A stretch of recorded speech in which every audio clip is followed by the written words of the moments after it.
convidada para ser mediadora desta mesa, a doutora Mary Elbe Queiroz, pós-doutora pela Universidade de Lisboa, Portugal, doutora pela PUC e mestre pela UFPE, presidente do SEAT e do IPET e advogada.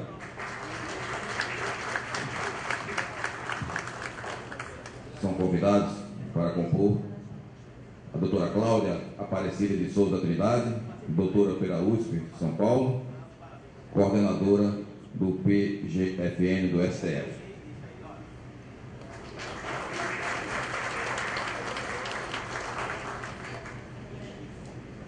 Convidada a doutora Suzy Gomes Hoffmann, vice-presidente do CARF, doutora pela PUC São Paulo e advogada.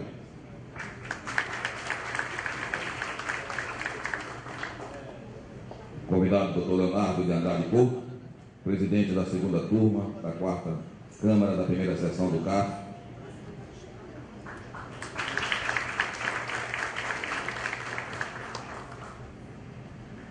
Também convidado o doutor Leonardo Mus, presidente do ICT e advogado.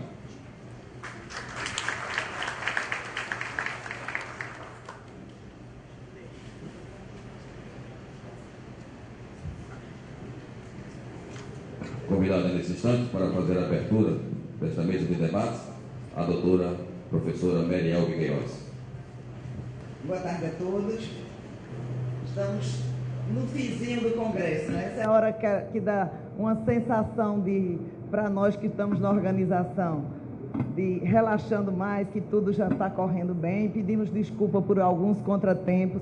Realmente é difícil para nós da organização controlarmos tudo, mas espero que tenha valido a pena esses dias de debate.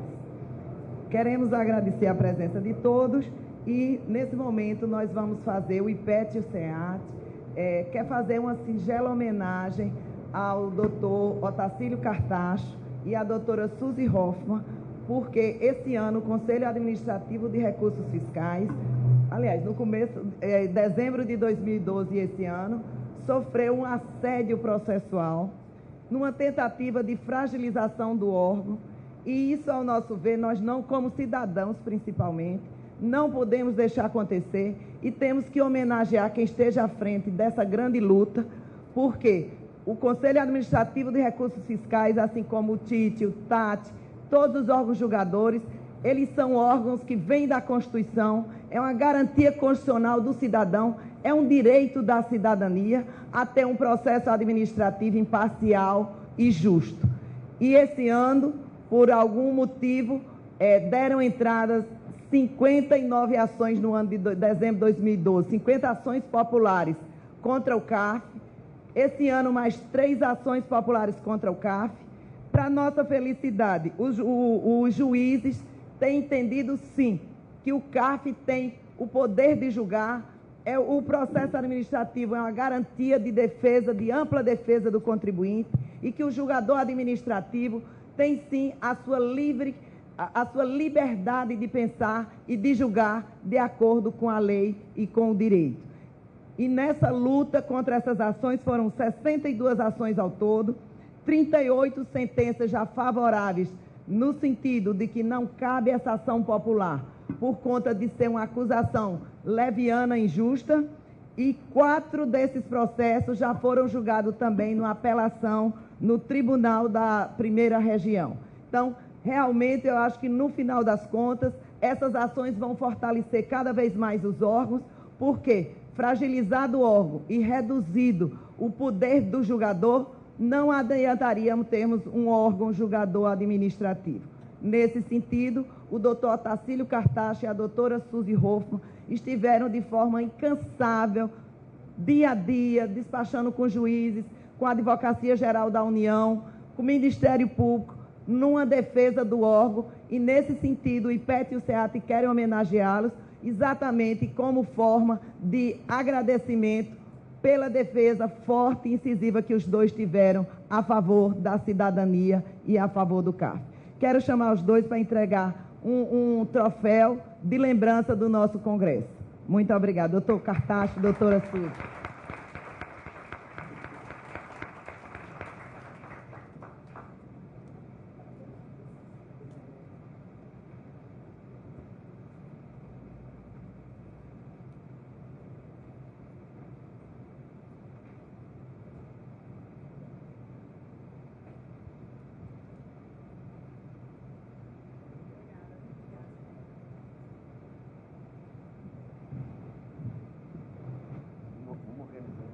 Bom, entrando exatamente nos trabalhos, desde o ano passado a gente vem fazendo a experiência de ter uma mesa de debates com questões polêmicas que estão nos afligindo no dia a dia. Exatamente nesse momento, nós estamos passando, ou seja, é tão dinâmica a tributação que quando nós entramos no Congresso, estávamos com uma IN já vigorando, já sendo aplicada. No segundo dia já houve uma mudança e aí vamos debater porque a IN não foi revogada. Estamos falando da IN 1397, que foi uma tentativa de regulamentar o RTT. Então, estamos com a doutora Suzy Hoffmann, que é vice-presidente do CARF e também advogada, o doutor Leonardo Mussi, que é membro do CARF e do Conselho Administrativo de Recursos Fiscais e também advogado, o doutor Leonardo Couto, que é auditor fiscal da Receita Federal, presidente da Câmara do CARF, e a doutora Cláudia Trindade, que é procuradora da Fazenda Nacional. Nossa, e eu estou vendo que a composição ficou Fazenda do lado. Nada a ver no equilíbrio. Aqui é o Livre Pensar. E a doutora Cláudia é representante da Procuradoria da Fazenda Nacional no Supremo Tribunal Federal. Então, é livre, não foi nada protocolado, já estavam discutindo aqui. E a gente vai exatamente mostrar para eles o que foi que aconteceu. Cadê o...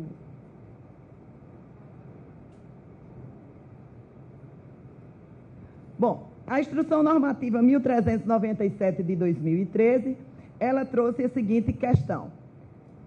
Ela veio apenas regulamentar o que já existia na Lei 11.941.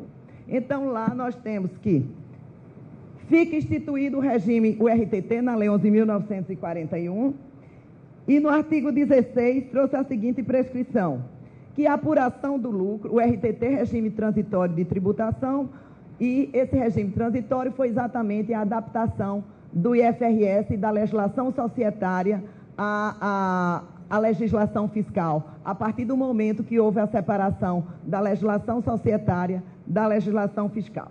Isso veio na Lei 11.941.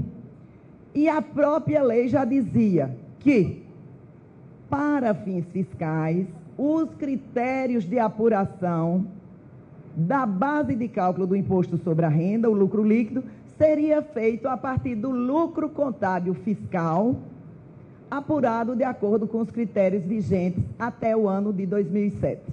Então, a IN não inovou. E não inovou por quê? Porque ela disse o que estava na lei. A lei em 2009 é quem disse que os critérios seriam até o ano de 2007. Posteriormente, veio o parecer PGFN 202/2013 e também disse a mesma coisa. Ou seja, até aí, está tudo apenas tratando da regulamentação.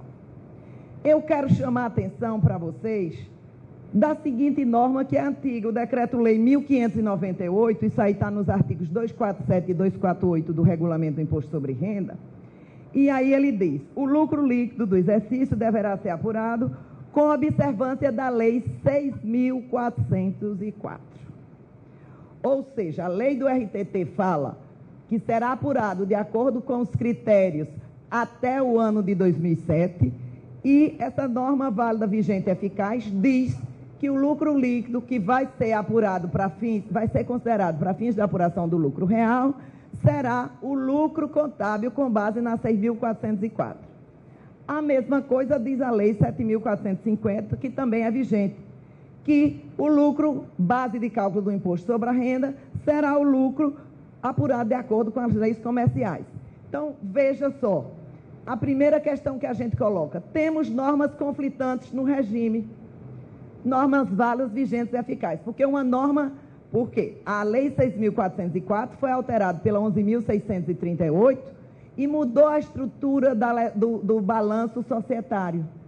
E a norma, nós temos normas fiscais dizendo que o lucro contábil do imposto de renda será o lucro líquido apurado com base na Lei 6.404 e, ao mesmo tempo, dizendo outra lei que não revogou essa, dizendo que esse lucro contábil é com base na 6.404. E aí a gente coloca a primeira questão. A IN inovou as regras tributárias? Doutora Suzy. Boa tarde a todos. Primeiro agradeço a tão gentil homenagem, fico muito feliz. Mary, eu acho que ela inovou as regras tributárias sim. Eu acho que como instrução normativa, principalmente quando ela tratou da questão dos dividendos e dos juros sobre capital próprio no cálculo, eu acho que não podia ser uma matéria de IN, de instrução normativa. Eu posso até concordar que dentro do raciocínio faz sentido, pode até ter essa defesa, mas isso, primeiro, eu acho que não poderia ter vindo como uma instrução normativa, porque, na verdade, está dando uma regra interpretativa ao artigo 10 da 9249, né, de 95, que é a regra que trata da distribuição de dividendos, e aí teria que ser uma lei interpretativa e lei, ou uma alteração efetivamente, e eu acho que não faz sentido, 5 anos depois, né, vir a regra. Então, eu vi até alguns comentários, tal, acho que até um artigo que saiu no Valor, falando, olha, agora a Receita vem e fala, e vai fazer isso retroativamente, ou seja, uma confusão grande, uma discussão grande entre os doutrinadores, se pode ou se não pode, e aí essa instrução normativa chega 5 anos depois. Eu acho que para a gente começar a discussão, eu acho que eu coloco falando que acho que ela inovou sim, e que nós vamos ter uma grande litigiosidade, seja administrativa, seja judicial, muito grande em razão dessa IN. Doutor Leonardo Couto.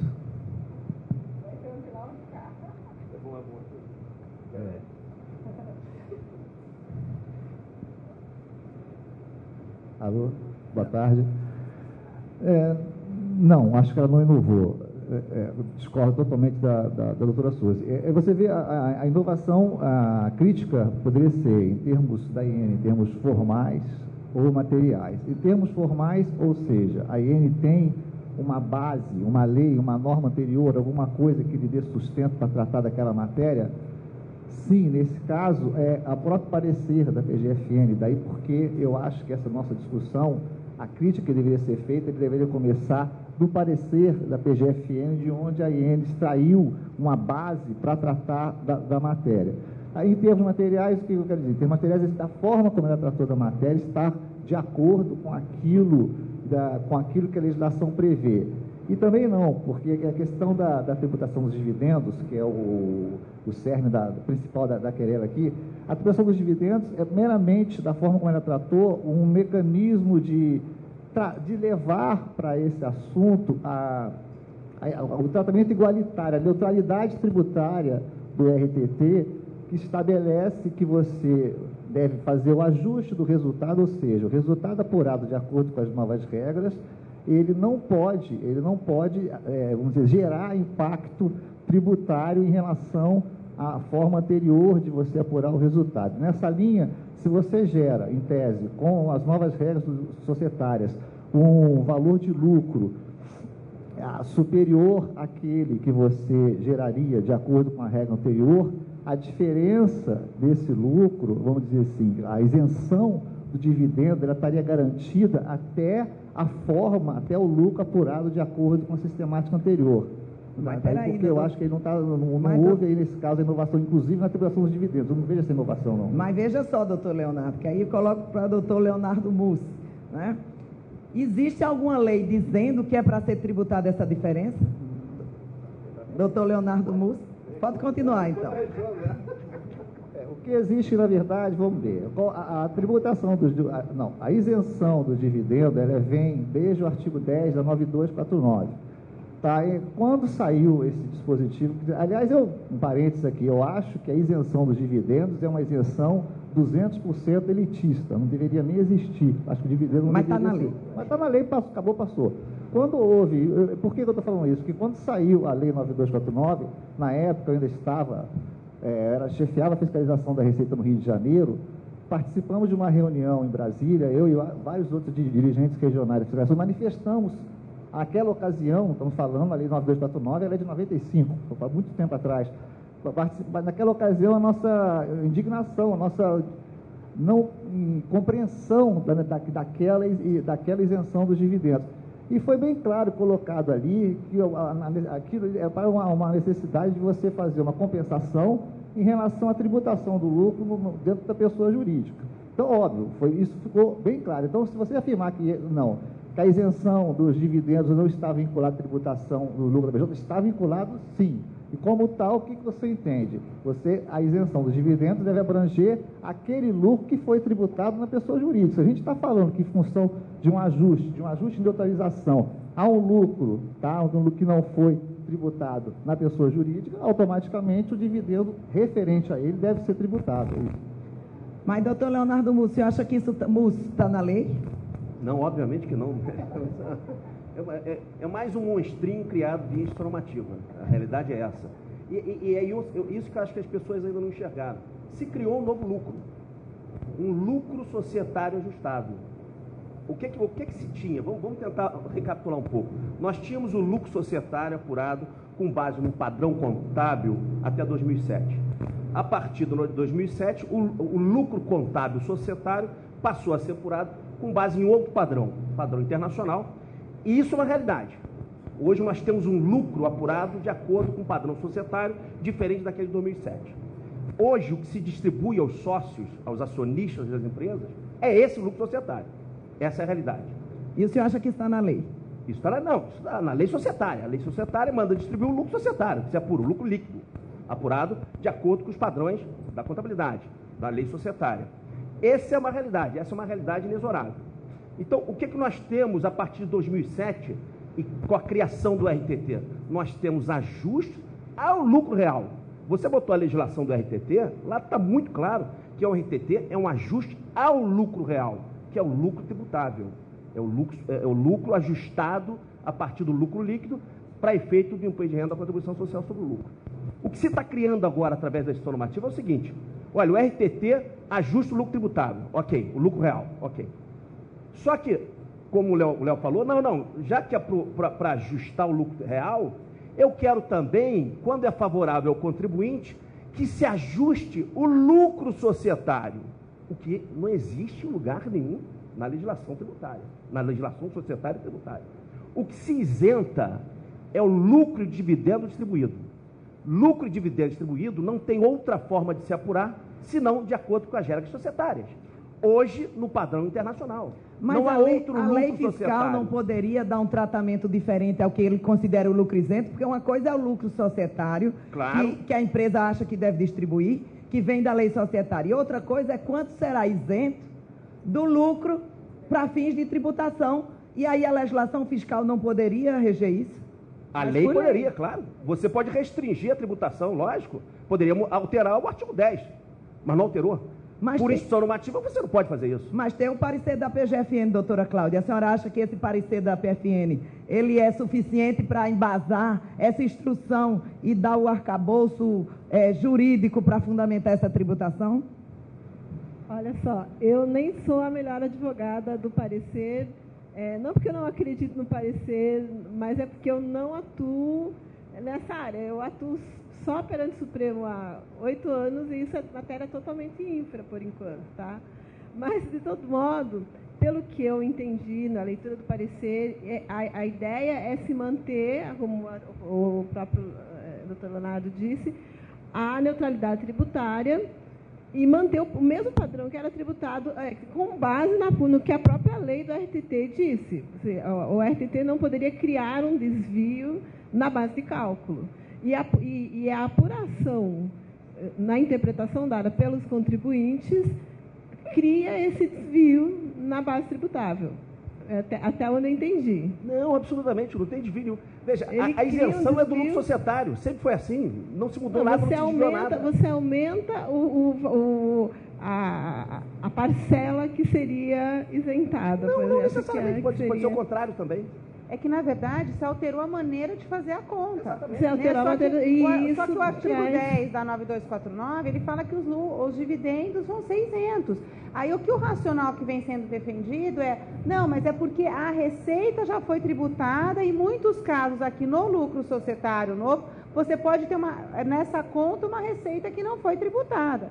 Bom, então vamos fazer uma lei falando que o dividendo oriundo desse lucro, que vem de uma receita não tributada, vai necessariamente... Pois é, na interpretação dada pela CAT e na regulamentação da IN, o que hoje até de manhã eu conversei com os colegas da COSIT, porque teve a entrevista do secretário.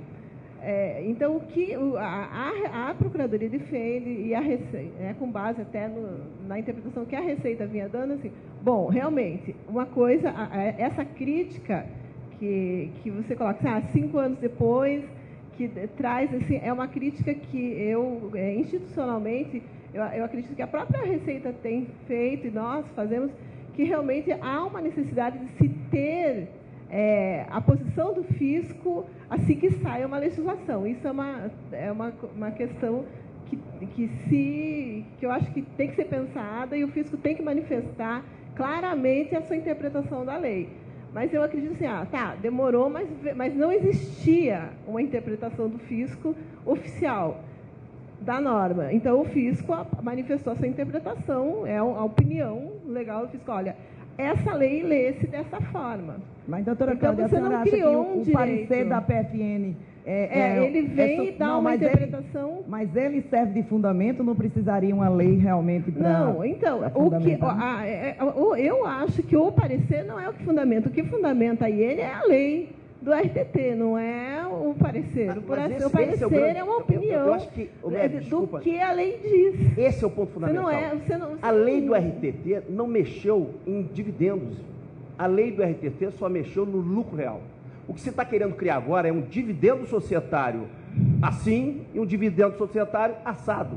Um isento e outro não isento. Isso o RTT nunca fez. Nem podia fazer.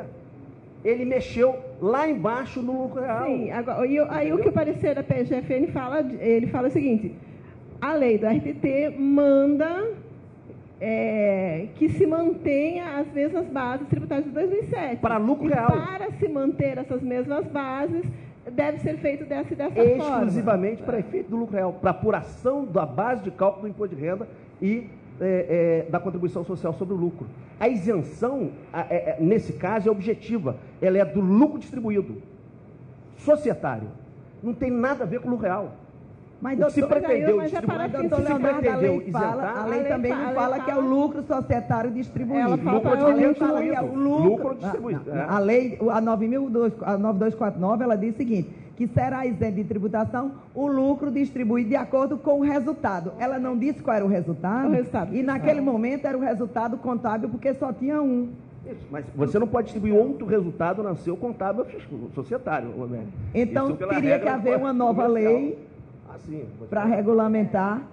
Doutor Leonardo, precisa nova lei? A exposição de... A não ser que se queira reduzir a isenção. Esse é o menor problema. O legislador pode aumentar ou reduzir. Mas como está, ele não aumentou nem reduziu. Ele simplesmente isentou integralmente qualquer lucro distribuído. Não. De acordo com o resultado contábil. Não, desculpe, não foi isso. A exposição de motivos da Lei 9249, no item 12 da exposição de motivos, você vai ver lá, está bem claro que a intenção ali, aquilo que eu falei antes, está confirmado na própria exposição de motivos. A isenção do dividendo é para a isenção do dividendo em relação ao lucro tributado, já tributado, para evitar aquilo que se imaginaria ser uma dupla tributação com a qual eu não concordo, como eu disse antes, mas, paciência, foi assim, que seria um prejuízo muito grande ao detentor das ações a essa tributação quando o lucro já tributado. Então, a exposição diz bem clara, a isenção se refere ao lucro já tributado.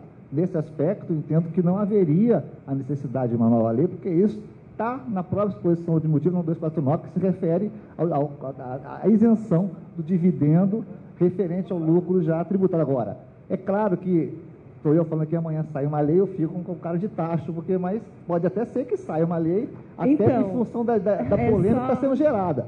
Mas mantenho a posição de que não haveria essa necessidade. Mas não. então, a lei que se anunciou,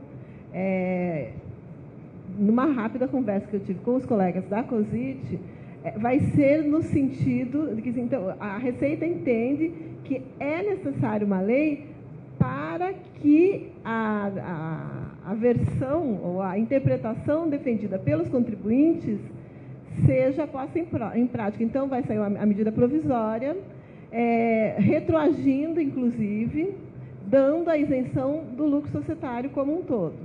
Aplicando, assim, acabando com a RTT, e aí a IN, nesse caso, ficaria prejudicada.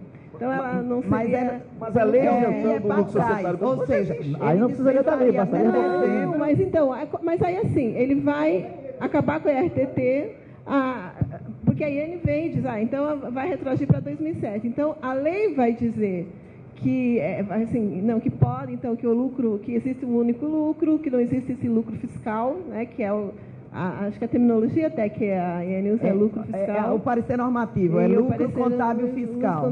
Então, não vai existir, então vão acabar com essa dupla, com essa distinção, e vai retroagir, assim, para que se algum dividendo tenha sido distribuído, e é o que foi, né, os contribuintes todos distribuíram lucros, os dividendos com base nessa interpretação, então a lei vai retroagir para pegar isso. Então, por quê? Porque no entender da Receita precisa de lei para que essa interpretação dada pelos contribuintes seja válida. Então, a lei viria... É interessante porque você disse exatamente isso. Não, precisa vir uma lei isentando todo lucro societário. Essa lei já existe. Sim, mas porque a lei da RTT fala, não, é um lucro para fins fiscais. Aí, então, como ela vai acabar com o duplo, esse regime tributário que criou essa dupla... O lucro para fins fiscais é o lucro real. O que estão querendo criar é um lucro societário para fins fiscais. Aí uma terceira coisa, essa não existe, desculpa. Hoje só existe o lucro societário, hoje só existe o lucro real, para efeito de tributação. A RTT não mexeu só nessezinho aqui. Não, mas a Lei 11.941 já dizia que existia um lucro contábil apurado de acordo com os critérios vigentes até 2007. Na realidade, o que a IN fez, e a parte boa da IN, ela dizia o seguinte: você tem 3 resultados agora: um lucro societário com base no IFRS para fins societários, CVMs, um lucro contábil, que é o que você vai a partir daí apurar o lucro real, mas ainda é contábil, que você apura com os critérios até 2007, e você vai ter agora, a partir desse lucro contábil fiscal, vai apurar um lucro real. E aí vai ser uma complexidade imensa, que você vai ter vários lucros. Mas aí eu volto a dizer o seguinte: em nenhum momento a 9249 que isentou disse que era o lucro tributável. Ela dizia que era exatamente o lucro apurado com base no resultado contábil. Nesse ponto, se for uma medida provisória que vier regulamentar isso, doutora Suzy, e essa medida provisória ela for editada agora, e ela terá que ser aprovada até 31 de dezembro, ou não precisa, se ela vai regulamentar essa questão da isenção dos lucros, porque quando ela reduzir a isenção, automaticamente ela vai estar aumentando. Ela não vai reduzir. E tem o artigo 60 da Constituição. Você disse que não tinha questão constitucional, mas tem. A IN deve estar violando o quê? Irretroatividade, legalidade e segurança jurídica. Mas se vier uma medida provisória, de acordo com o artigo 60 da Constituição, que a lei que tratar de aumento de tributo terá que estar em vigor até 31 de dezembro, senão ela não vale para o ano seguinte. Vindo uma MP agora tratando dessa isenção, você acha que ela já poderia ser aplicável para 2014? Bom, primeiro, eu acho, diferente da Cláudia, eu acho que o que precisa de lei é o entendimento do fisco. Para os contribuintes já tem a isenção. E até eu gostaria só de fazer um contraponto aqui, com todo respeito ao que o Leonardo Couto colocou, porque é o seguinte: até na exposição de motivos podia se falar que essa isenção dos dividendos seria no lucro tributado, mas a própria lei faz exceção no caso do presumido, por exemplo, que você tributa em cima de uma base presumida de 8 ou 32, se o contribuinte tiver contabilidade, ele pode distribuir mais do que o lucro, então Então, tem que jogar o lucro para a reserva de lucro que subir. A lei fala isso. Mas para o lucro presumido não existia regra, critério. E aí, nesse caso, o diferencial do lucro ele tem que jogar em reserva de lucro. Se não tiver, tem que fazer acréscimo via controle de LALUR. Não, mas o que eu estou colocando é que para o lucro presumido, essa ideia de que a receita tinha que estar toda tributada para o dividendo 600 não valia. Então, ou seja, não é que o raciocínio racional da isenção dos dividendos é nessa interpretação do fisco. E eu acho que a medida provisória ou lei teria que ser para o fisco, para a interpretação do fisco, e óbvio, só daqui para frente, por meio de lei, jamais para trás. Para o contribuinte, pelo menos na minha análise, ele já tem a isenção. Então, qualquer alteração nessa isenção tem que vir de uma lei, se for por medida provisória, realmente que seja convertida em lei até 31 de dezembro, para valer para o ano que vem. Agora, nisso tudo foi bom, porque o doutor Leonardo disse que a exposição de motivos justifica. Então, quando a gente agora for utilizar qualquer argumento em defesa, a gente pode dizer que a exposição de motivo, quando diz, justifica, né, doutor Leonardo? Mas eu sempre usa, né, doutora Mariel? Usar uma exposição de motivo de 95, né, 94. Mas você está falando a lei de 95, doutor. Ué, a base isencional é um artigo 10 da lei de 95. E que fala porque, como ela falou, o texto da lei, só para encerrar, o texto da lei não fala na isenção, sim, mas na exposição dos motivos diz que aquela isenção é direcionada ao lucro não tributável, é isso que eu estava querendo dizer. Realmente eu acho que a gente, para onde for e o que fizer para consertar, vai dar problemas, porque a MP, eu entendo, mesmo que seja aprovada, editada agora, se ela não for convertida em lei até 31 de dezembro, ela não vai poder obrigar para 2014.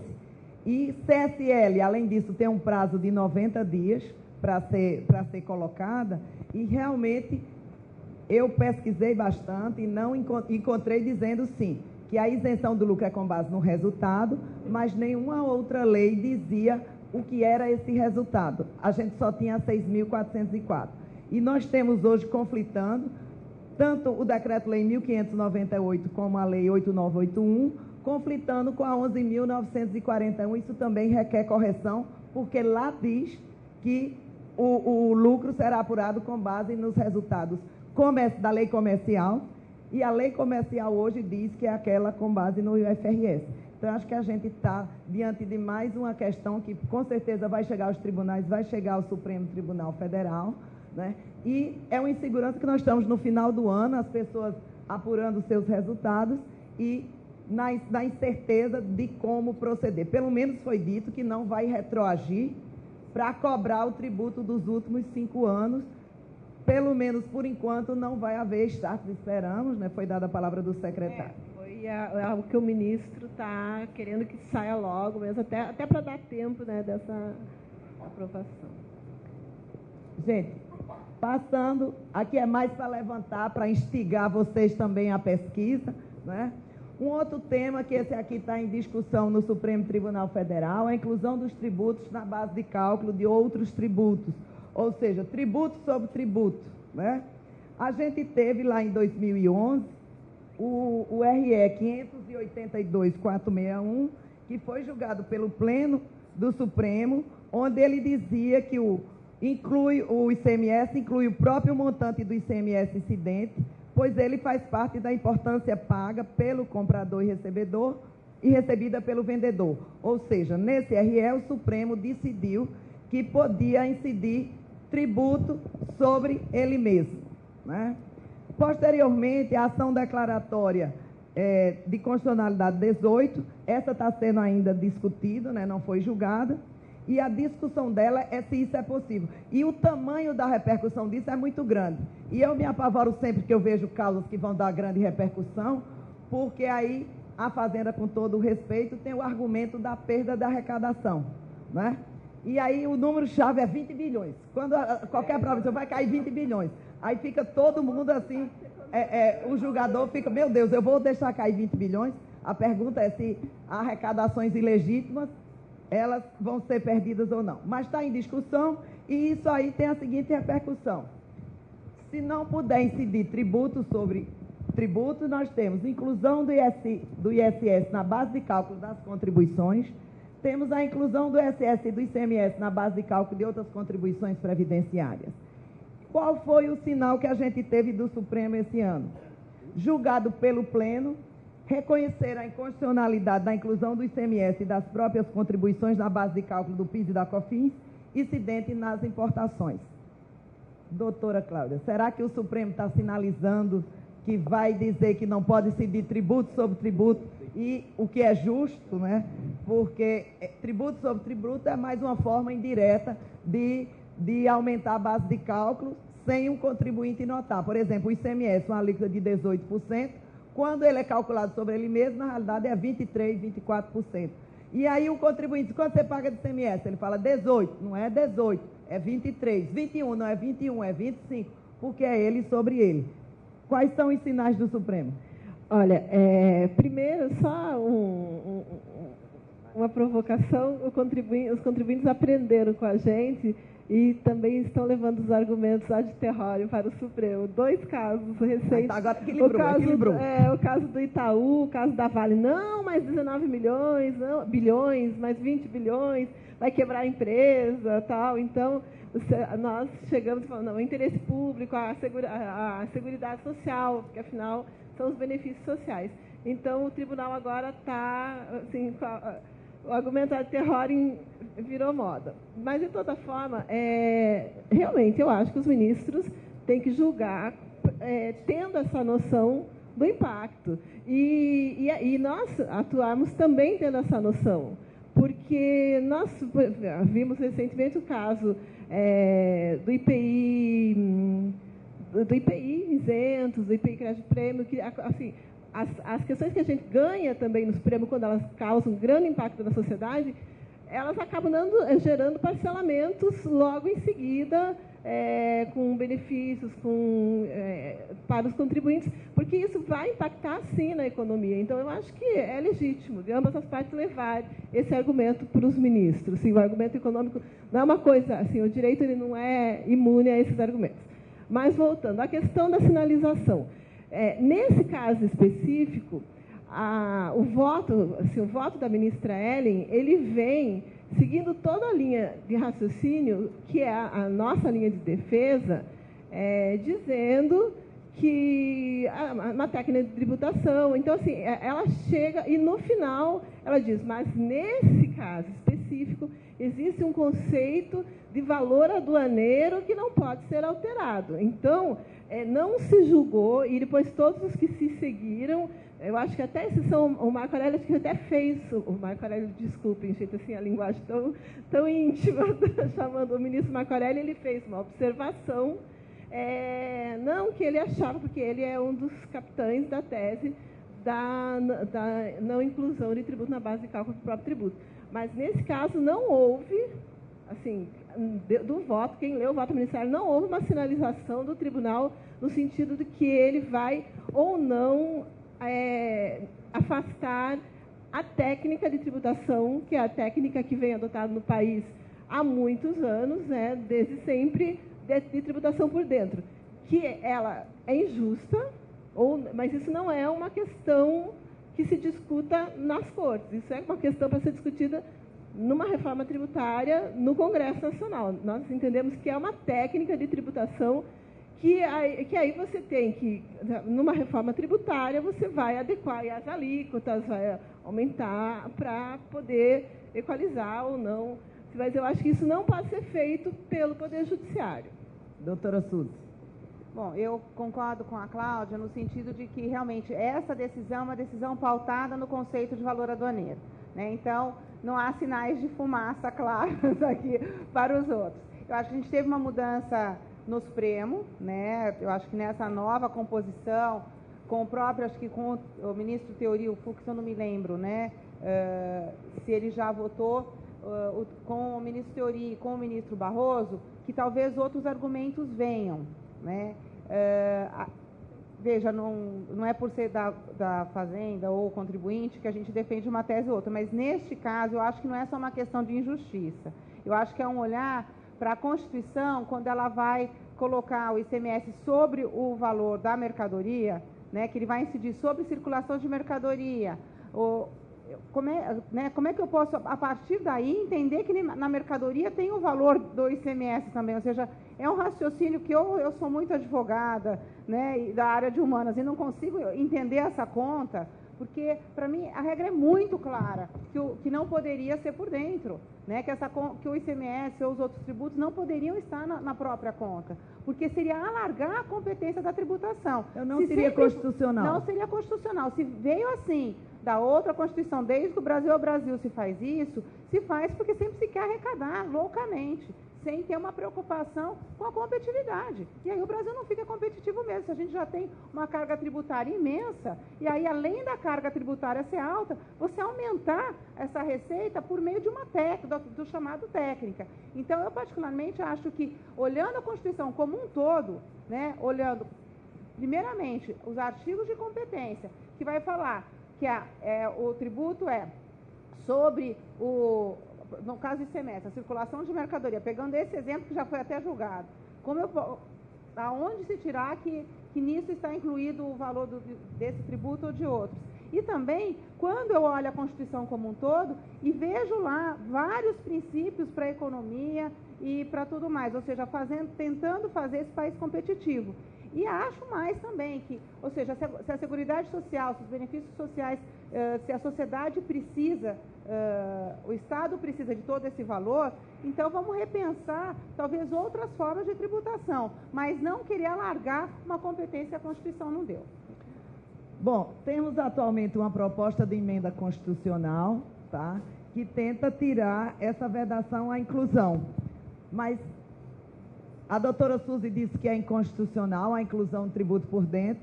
Doutor Leonardo Mussi, o senhor concorda? Eu concordo também. Na verdade, a inclusão, por exemplo, no ICMS, eu não concordo, não. Na verdade, eu acho que é possível a inclusão na própria base de cálculo. Porque é uma técnica, aí tá, é preciso analisar a materialidade constitucional do tributo. O que a Constituição tributa no caso do ICMS? É o valor da operação, circulação de mercadoria, o valor da operação em si, entendeu? O valor da operação, pela técnica do ICMS, você inclui o próprio ICMS, para efeito de apurar o valor da operação. Então, eu acho que nesse caso é possível. No caso do faturamento, por exemplo, não. O faturamento é uma materialidade específica. Então, incluir o ICMS dentro do faturamento da empresa é você majorar algo que não é da empresa, que não é o faturamento da empresa. Tá, não é da empresa. Entendeu? Então, seria apropriação indébita em caso de não pagamento. Porque Como é que é? Porque a empresa, porque entra no caixa da empresa e ela trabalha com esse dinheiro. Então, aí se você tira a parcela do ICMS, ela entra e sai, porque ela entra e tem que pagar. Sim, mas vai pagar. Ela é mera arrecadadora depois, desse valor, né? Então, o IPI, antigamente, eu eu não sei se as pessoas lembram, eu fiz um estudo muito grande sobre essa questão no Supremo. A gente participou lá do leading case também. O IPI, num determinado momento da história, também foi incluído na base de cálculo do PIS/COFINS. Teve uma decisão do Supremo declarando inconstitucional essa inclusão. E aí veio logo em seguida, foi muito pouco tempo, foram 2 ou 3 meses, logo em seguida veio a lei excluindo o IPI. Entendeu? Não era, então, as pessoas dizem, não, pela técnica do ICMS que pode incluir. Não, não. O IPI também já foi incluso no passado. E onde é que está a técnica do ICMS dizendo isso? Não tem técnica, eu também acho que não. Nesse caso, não. Ou seja, o ICMS pode ser considerado faturamento da empresa. Não é faturamento da empresa. A empresa não fatura Nem ICMS. é valor da operação também, né? O valor da operação é o valor de venda do produto, não seria não, doutor Leonardo? Mas a legislação estadual pode dizer o que é o valor da operação. É diferente, na minha opinião, porque ela tem competência para isso.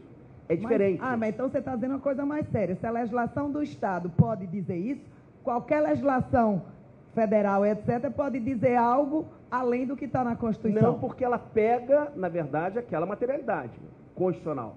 Entendeu? Não existe valor da operação na Constituição em si. Não existe essa materialidade. Faturamento, já sempre existiu o conceito de faturamento pela legislação. E a Constituição absorve esse conceito e usa esse conceito, entendeu? Não seria uma forma transversa, subliminar, para aumentar a tributação sem o contribuinte saber o que está acontecendo? Claro, não tem a menor dúvida. Eu acho que a gente deveria ter uma tributação mais transparente. Não, mas daí essa inconstitucional são onde a outros gente temas. conhecesse É outra efetivamente a discussão. alíquota que está pagando. a questão, como eu falei, a questão da aí, transparência é outra discussão. Eu concordo também que é a questão não tem a menor dúvida que é inconstitucional. Doutor Leonardo Couto.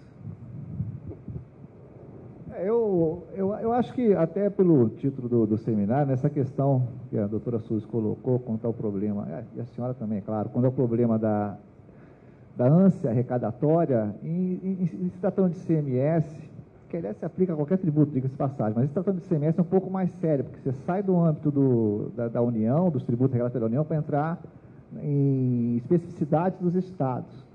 Daí porque é um assunto até bem mais delicado. Agora, não consigo, o ICMS está longe de ser minha especialidade, é claro, eu não consigo separar valor da operação de faturamento, tenho uma certa dificuldade de fazer essa separação. Daí porque eu acho que a melhor solução para o caso é realmente via a proposta de emenda constitucional, porque da forma como está hoje no texto constitucional, a não ser, claro, que quem de direito, no caso o Supremo Tribunal Federal, se manifeste claramente em sentido inverso, é muito difícil, a meu ver, hoje, fazer essa separação do valor da operação e do valor da operação e do faturamento, e, portanto, eu acho que na sistemática atual o ICMS deve ser incluído, sim, na base de cálculo dos tributos. Para mim, agora, entenda bem, eu estou sendo aqui fazendo um raciocínio tanto quanto positivista do caso, né? Fugindo um pouco, abstraindo da questão da justiça fiscal, fica um pouco mais difícil para a gente. Mas, de qualquer maneira, eu acho que se essa proposta de emenda constitucional for aprovada, para mim, assim, não seria nenhuma coisa absurda.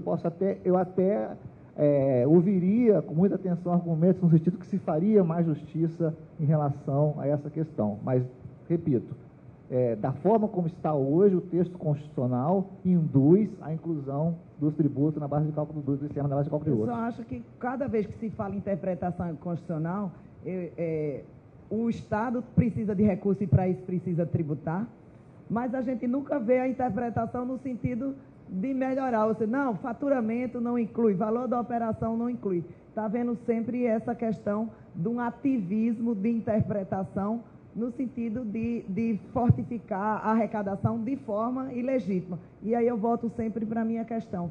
Precisamos ter mais moralidade e transparência na feitura das leis para que apareça exatamente quanto o contribuinte está pagando de carga tributária.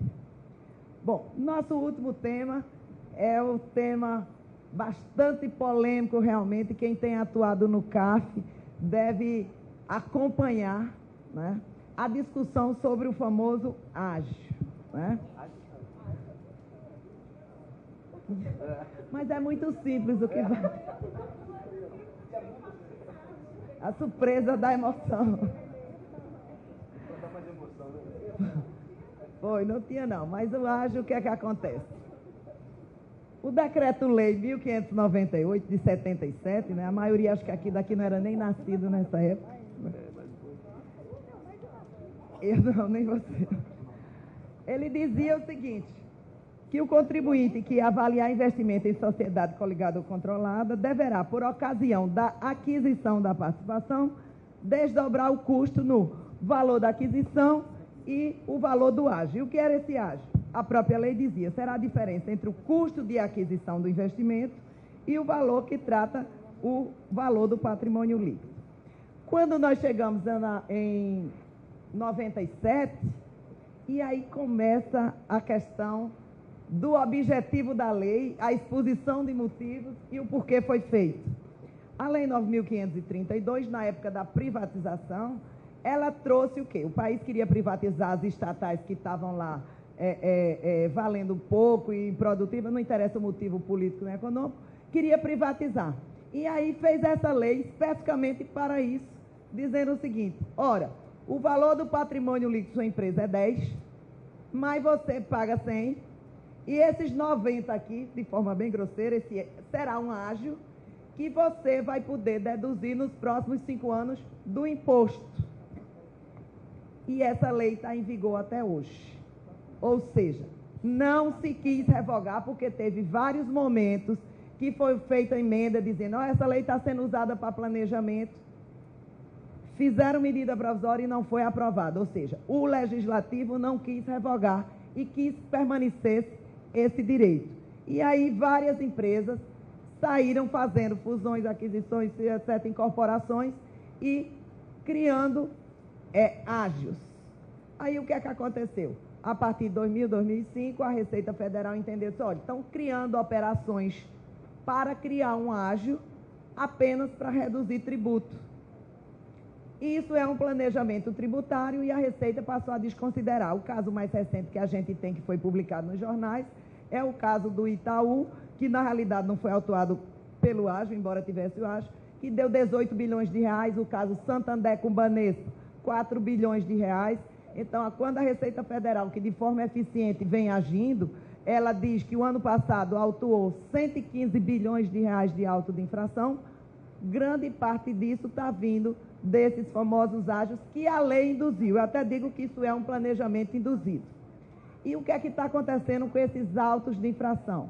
Estão chegando no CARF para julgamento e aí nós estamos tendo decisões divergentes. Ainda não há uma uniformidade e essa é uma questão que pega não só grandes empresas, temos pequenas empresas e como no Brasil ainda não tem aquela norma de abuso igualmente a outros países, a maioria desses casos está sendo considerado como simulação, mesmo tendo sido uma operação real, e essa simulação está sendo apenada com multa de 150%, feito uma representação fiscal para fins penais considerado como crime tributário, ou seja, no momento que o contribuinte não tiver sucesso no processo administrativo, esse processo vai virar um processo que vai ser enviado para o Ministério Público para fazer uma representação fiscal para fins penais. Ontem até tinha uma pessoa, acho que de Goiás, me dizendo que teve um caso que o Ministério Público já enviou e depois foi decidido contrariamente, mas já está correndo um inquérito e eles estão tentando fechar porque é o processo administrativo.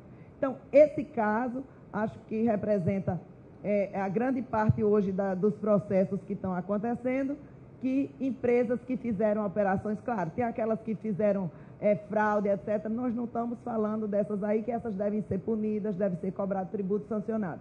Estamos falando das empresas que fizeram a operação e essa operação está sendo desconsiderada.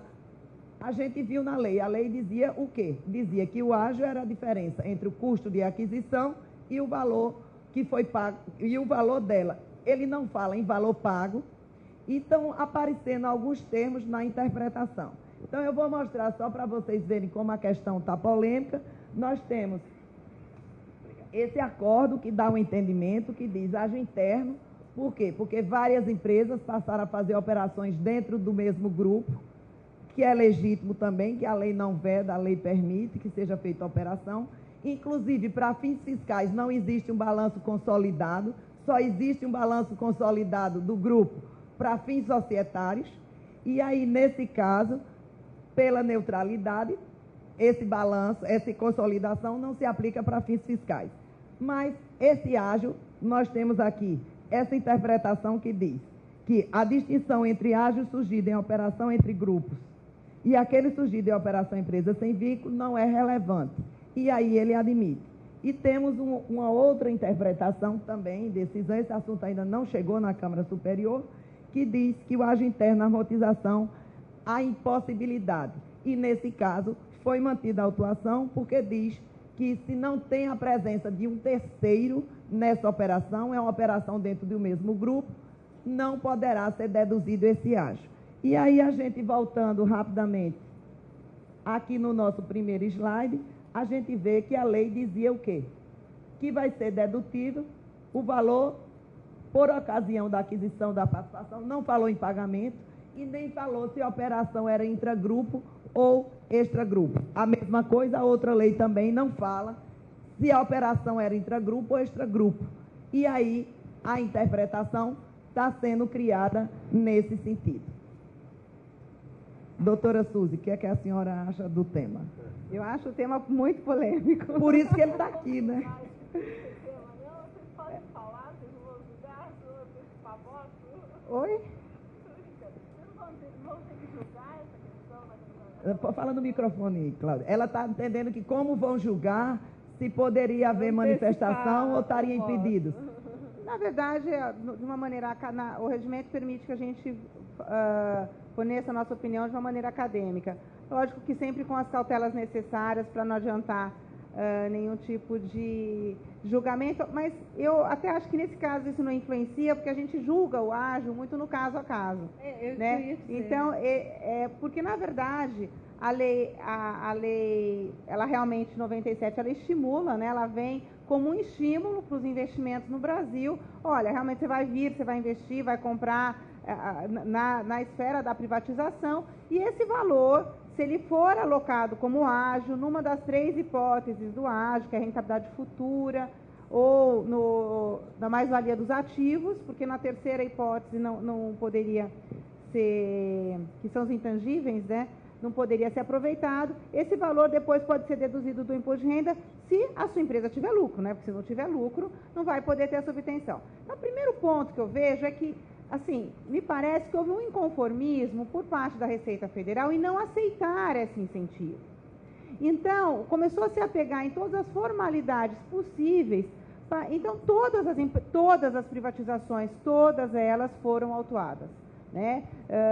E se apegando muito também, principalmente à operação societária. Se puder voltar, Mary, na lei, porque ela vai falar o seguinte: a pessoa jurídica quer absorver patrimônio de outra em virtude de incorporação, fusão ou cisão. Ou seja, para que pudesse ter esse aproveitamento do ágio, tem que ter uma operação societária junto.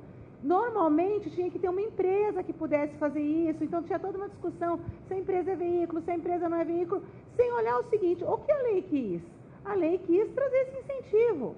Se ele é justo ou se não é justo, quem tem que mudar isso é o legislativo, não somos nem nós os julgadores, né? E nem a Receita Federal. Ela pode fazer o lobby dela, e os empresários continuarem fazendo o lobby deles. O que eu acho que não é possível é buscar não obedecer à legalidade. Aí eu volto de novo, isso acaba com a competitividade.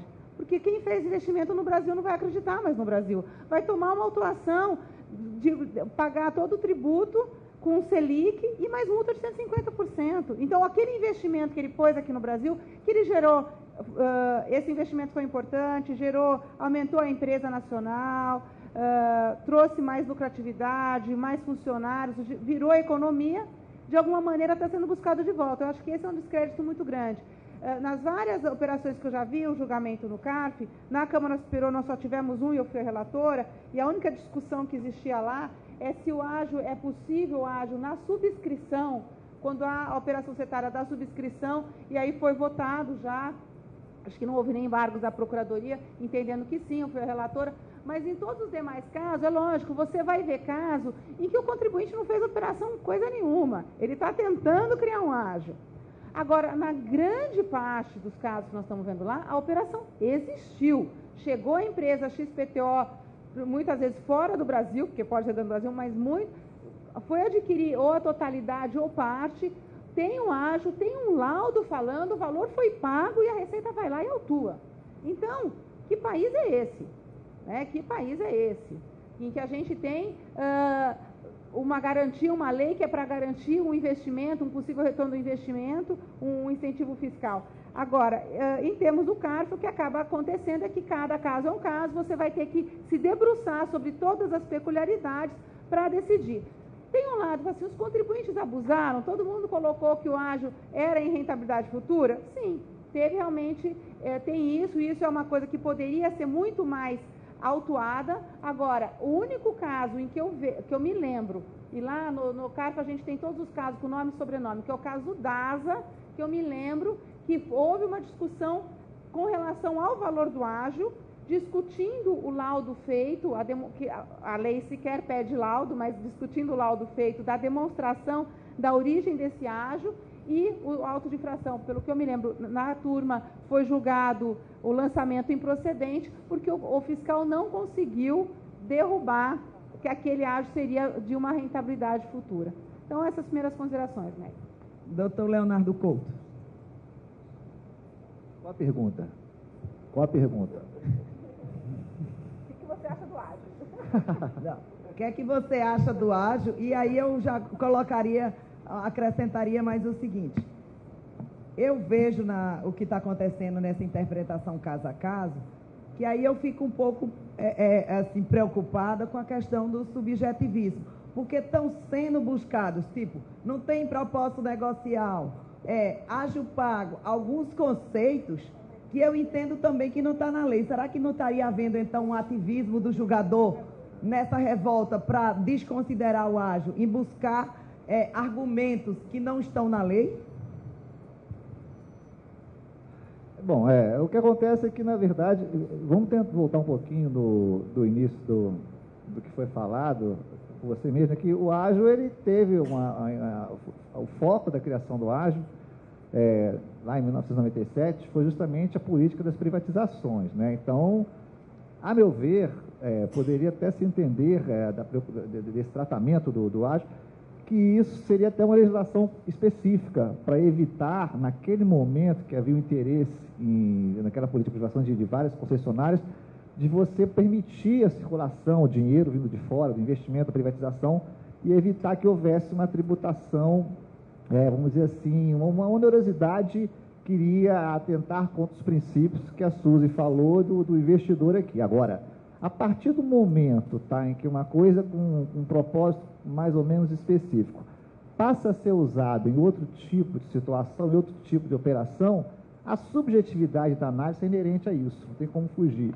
tá? Porque você saiu de uma situação, tanto é que as questões, a tributação do ágio em relação à privatização, estão todas caindo no CARF, isso é fato, não está sobrevivendo nenhuma. Todas as atuações em relação às privatizações estão sendo desconsideradas lá no CARF, na minha turma e outros, pelo que eu sei, não estão mantendo nenhum, mas saindo daí, a subjetividade é inerente. Por quê? Porque o Instituto está sendo usado de uma forma tal que está fugindo de um padrão e permite esse tipo de subjetividade que você está falando.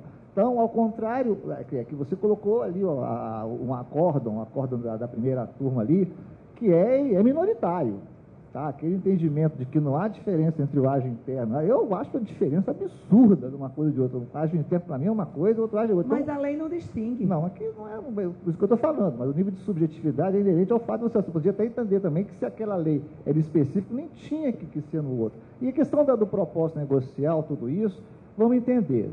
Existe uma situação, sem dar maiores detalhes, porque, infelizmente, o que a Suzy falou, cada caso é um caso, porque as operações são feitas das mais diversas formas possíveis. Agora, propósito negocial, por exemplo, você questionou, o propósito negocial é sim um fator a ser analisado, porque mesmo que você supere a questão da existência da operação, você tem que ver se ela preenche os requisitos de utilibilidade de acordo com as regras. Então, você vê que aquela operação não tem uma razão de ser, você tem que ir a fundo nela e entendê-la, que realmente ela tem que justificar a dedutibilidade daquela operação, ainda que ela não seja descaracterizada para efeito de você imputar uma multa qualificada, seja lá o que for. Então, eu acho sim que o julgador tem esse direito de ter um nível de subjetividade, sim, porque a utilização do ágio fora daquilo para o qual ele foi planejado permite isso. Mas se a lei não foi revogada até hoje, quer dizer que ela não foi só para isso. Tá, a lei no seu corpo não fala em privatização. A exposição de motivos é que fala, doutor Múcio. E Mary, veja, isso que você acabou de falar é interessante no contexto do que o Léo Couto falou. Porque, veja, se tentou revogar essa lei.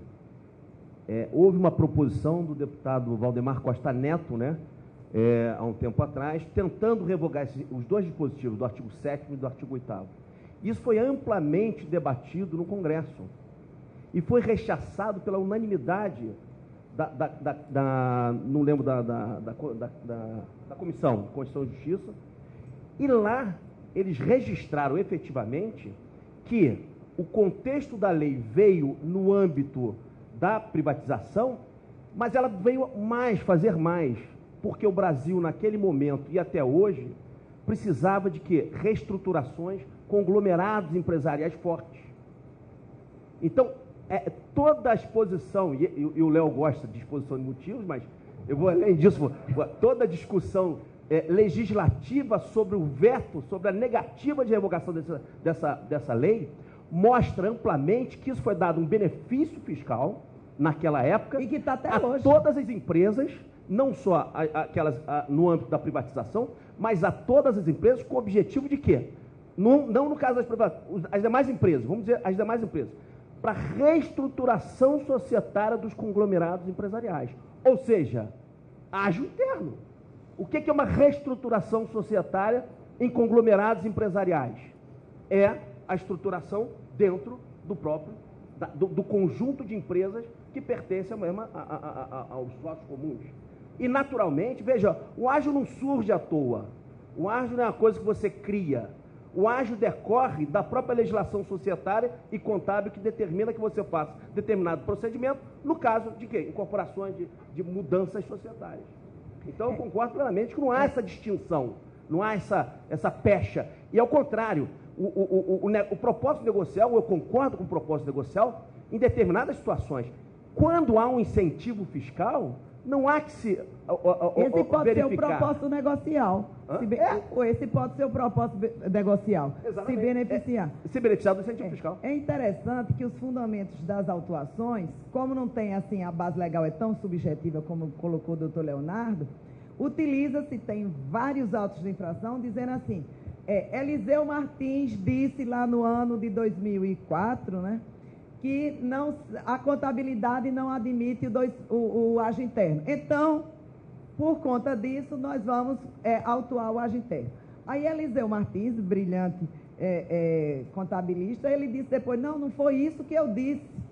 Eu disse que não deveria, porque quando chegou em 2007 foi alterada essa regra para fins societários, que agora a norma diz, olha, são regras separadas, confirmam isso.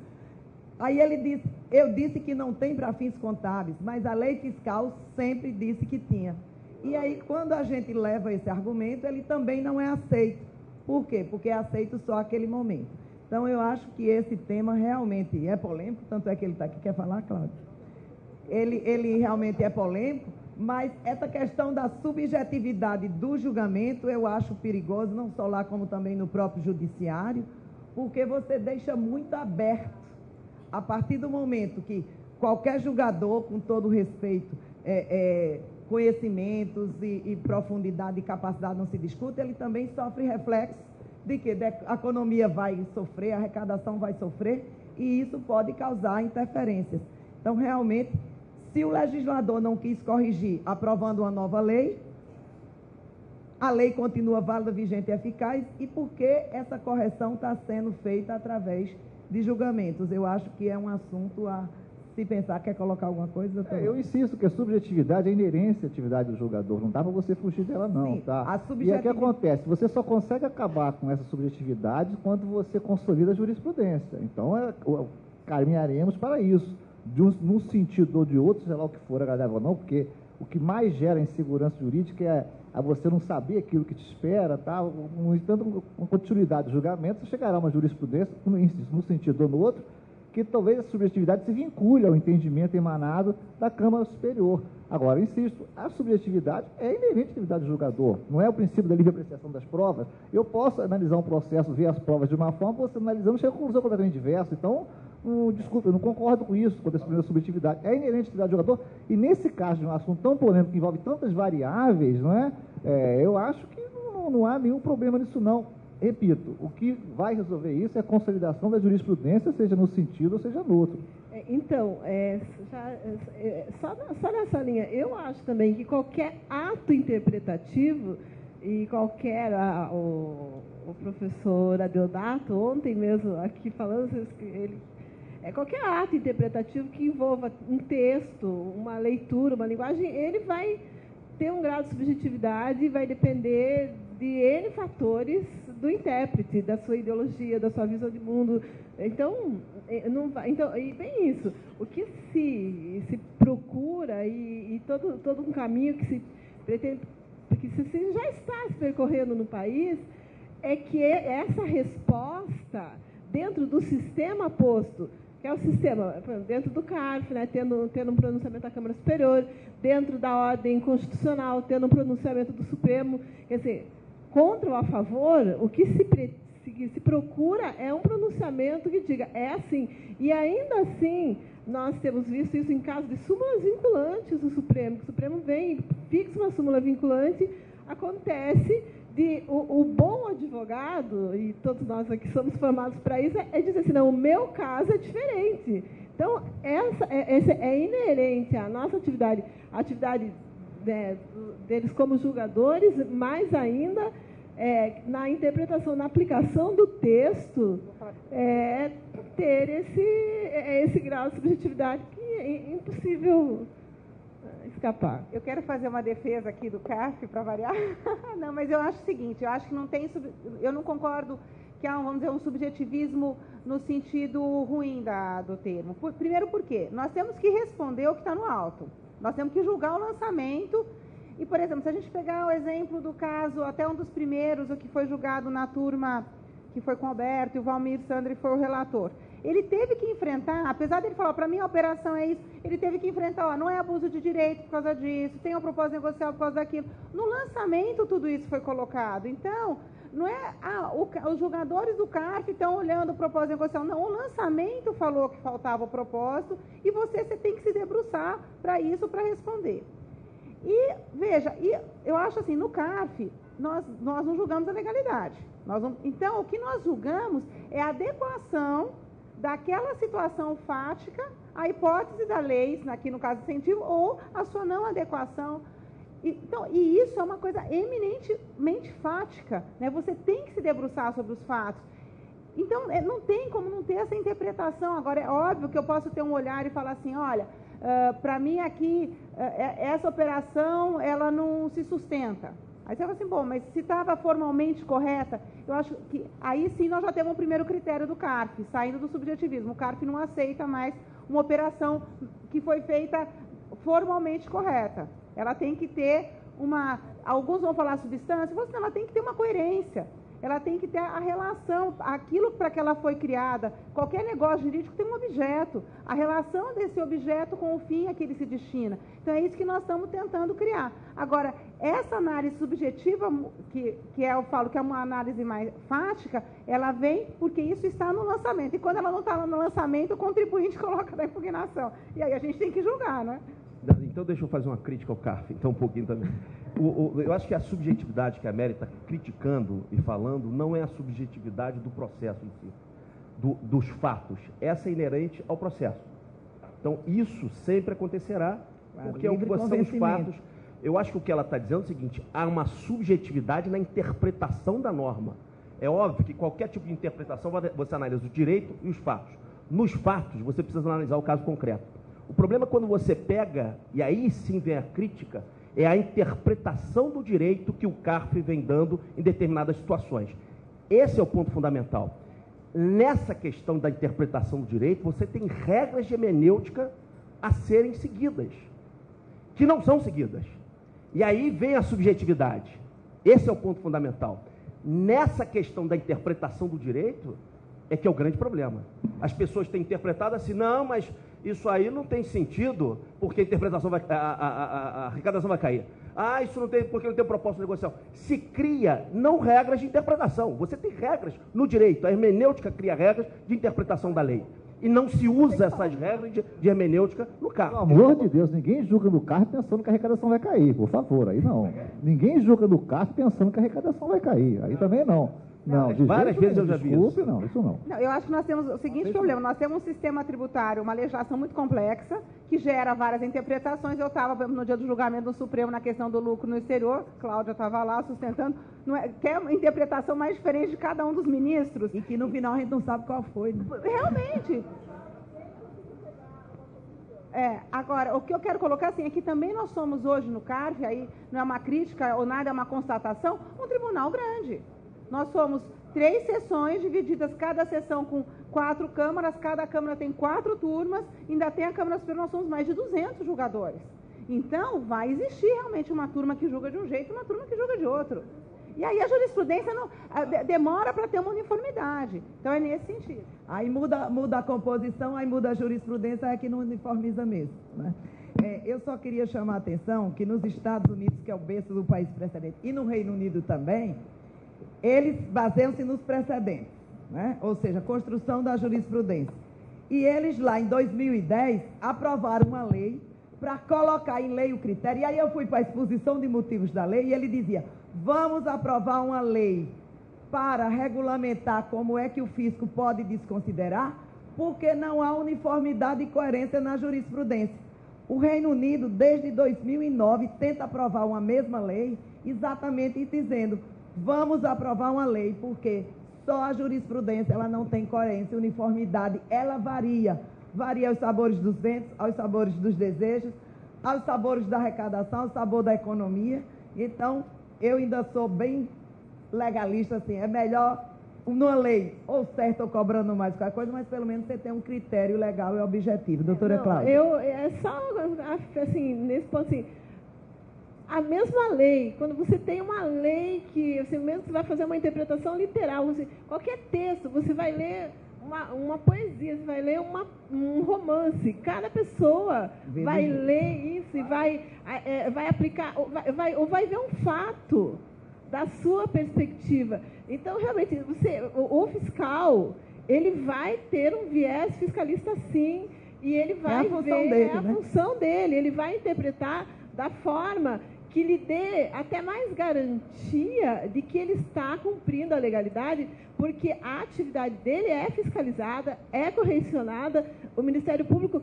Olha, e isso, o fiscal é mais sério ainda. Nós, como advogados na Procuradoria, em São Paulo, tem colegas sendo processados pelo Ministério Público por causa de tese jurídica. Aí você puxa o Estatuto da OAB e diz assim, e a minha independência técnica... então, assim, tese jurídica que o colega lá na hora, por que você não usou esse argumento e usou aquele? O Ministério Público não gostou do argumento que você usou. Então, assim, e tudo isso é dentro do sistema. Então, para mim, é bem isso. E vai acontecer também a variação de jurisprudência, a gente vê o STJ em recurso repetitivo, muda, né? Então, isso também, que para mim vai acontecer numa maturidade institucional, que nós estamos caminhando com N mecanismos, agora com esse mecanismo da repercussão geral. O artigo que eu escrevi para o seu livro, assim, ele mostra o quanto se falhou para conseguir ter também essas decisões mais vinculantes. O Leandro Paulsen, ele é assim, totalmente descrente, e ele foi um dos que criou o mecanismo da repercussão geral no Supremo, quer dizer, que se tenta trazer essa questão do precedente vinculativo, e é isso, nós temos o princípio da lei, então a lei diz isso, aí o Supremo vem e diz assim, essa leitura da lei é a válida, de acordo com a Constituição, só que primeiro se demora tanto para ter essa decisão, que o mundo muda. O caso da Coligados e Controlados é um. Nós tínhamos uma legislação que é uma questão de 10 anos, 11 anos, e nós não temos uma resposta, nem, assim, isso não é bom para o país nesse momento, e ainda mais hoje que o país quer se tornar competitivo. Então, ninguém está aqui defendendo que essa complexidade tributária ou que uma carga tributária extorsiva seja boa. E a questão da interpretação, para mim, ela é um círculo que, assim, que você nunca vai sair. Mesmo com súmula vinculante, você vai tentar dizer, não, o meu caso é diferente. E se você for bom, se você for a doutora Maria Alves de advogada, você vai demonstrar que não é todos diferentes. Gente, olha, eu quero agradecer a vocês que vieram aqui, se disponibilizaram a entrar nesse debate. Ninguém aqui é contra ninguém, a gente só está junto, tentando construir... A gente está tentando construir ideias, fazer reflexões, tentar amadurecer exatamente como forma de bem pensar, aplicar e fazer o direito tributário. Obrigada a vocês e vamos encerrar essa mesa agora.